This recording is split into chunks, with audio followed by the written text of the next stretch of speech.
place. And then group comparisons. You have kids that take basic education algebra 1, you have kids that take course equivalence algebra 1, how do they do? So there's a bunch of different kinds of research studies that need to be conducted once these are in place, and all of this needs to be, I believe, in a continuous improvement cycle, where we don't say this is it, this is what we're doing, we're not going to change it, but we continue to improve these along the way as we get information from actual implementation. And with that, I'm going to turn it over to Kathleen and Betty to address some of your questions. Unless you have questions specific for me, I'm happy to answer them. Just to let the members know, at 11:45 we're going into public comment. So we have about eight minutes.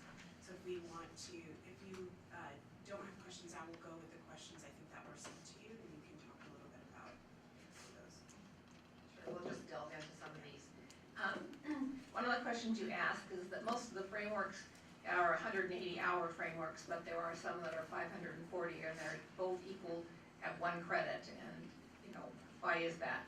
And it's the 540-hour ones are the skill center ones, and the skill centers have much more time to go into depth in the technical skill training that goes along with it.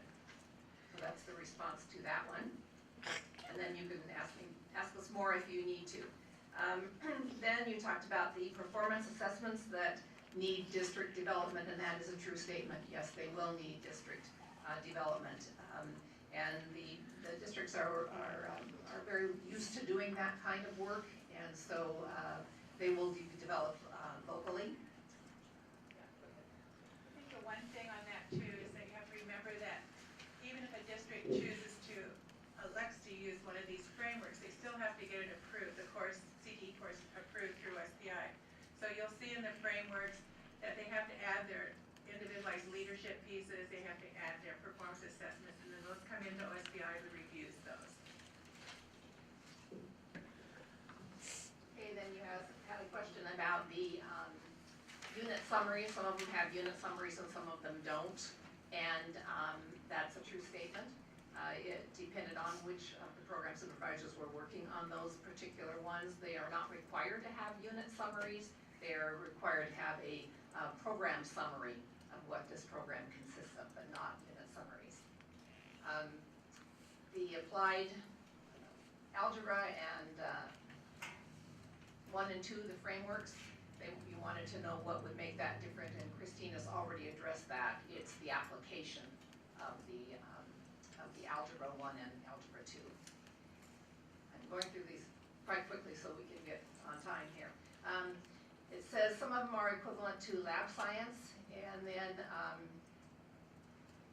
it says, goes on to say if transcribed as food science and nursing assistant, even if the course meets a lab science, it will not be accepted. There's already a state statute that says when you're giving an equivalency credit, you transcript that credit with the equivalency, not with the name of the course that was taken. That's already in state statute. Let's see. Teacher training. This is one of the ones that that we've been really thinking hard and long about.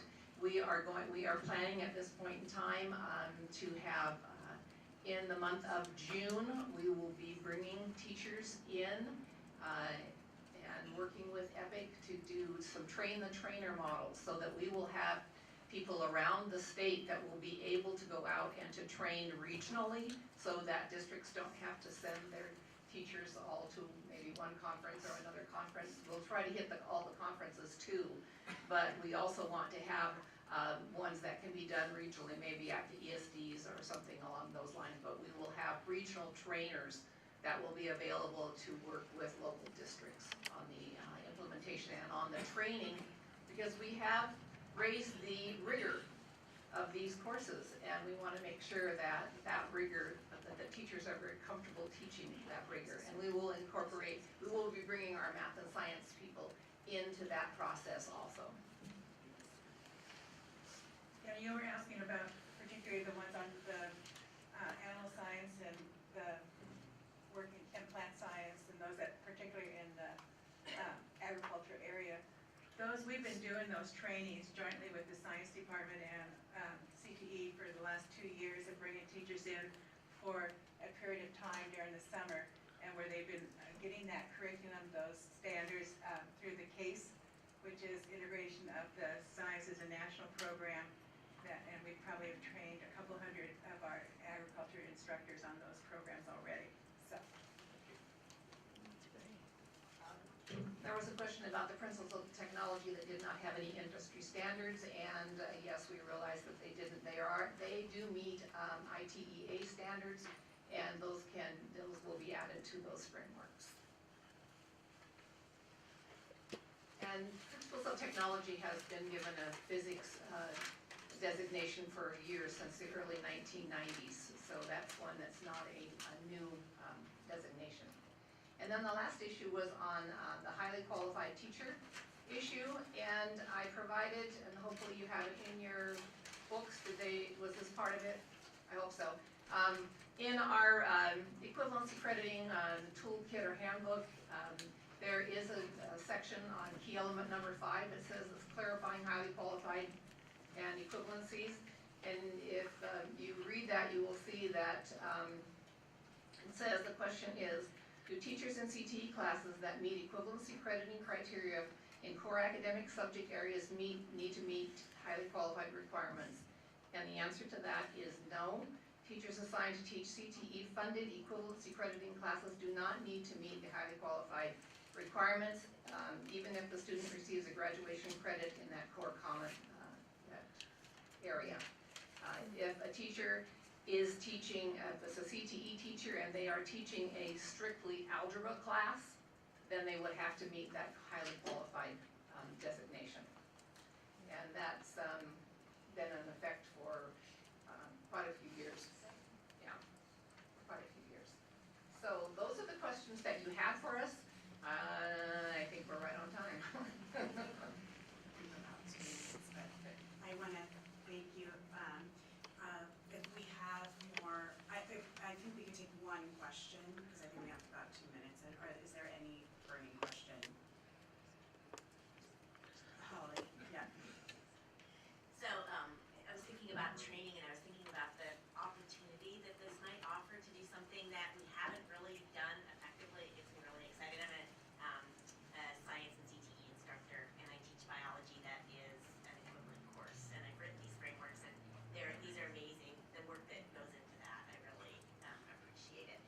But I wonder if instead of training trainers, if you pushed it out to the ESDs and had work groups where teachers, if districts were interested in offering one of these equivalency courses, they would send their teachers and they would be development workshops. So they were truly developing the plug and play module where they're developing the performance expectation, the performance task. They're actually developing the curriculum, and it would even be a direct link to involving their advisory committee members.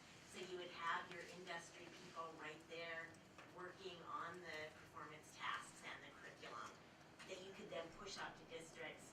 Hey, here's not just the framework, here's your binder, here's the whole show. You're a very brief response. No, that's a very good idea. We will be working with the math and science regional coordinators in those ESDs as well for that. That's a great, super idea. Thank you so much for coming and presenting this. We are now going to enter into the public comment portion of our discussion. I don't know if you're here to the end of the day or if you're leaving. Leaving, okay. So if we have any further questions, we'll make sure to We'll get into be Linda. here for about another hour. So Okay. So yeah, over lunch, so if we have yeah, questions. so great. you can ask questions if you'd like. Thank you very much for this opportunity. Yeah, thank you. So I'm going to begin calling up individuals who have signed up for public testimony. I only have one sheet, so if there were folks who had planned to testify and didn't sign up, make sure you sign up and we'll get another sheet in here. You'll have about 3 minutes to testify.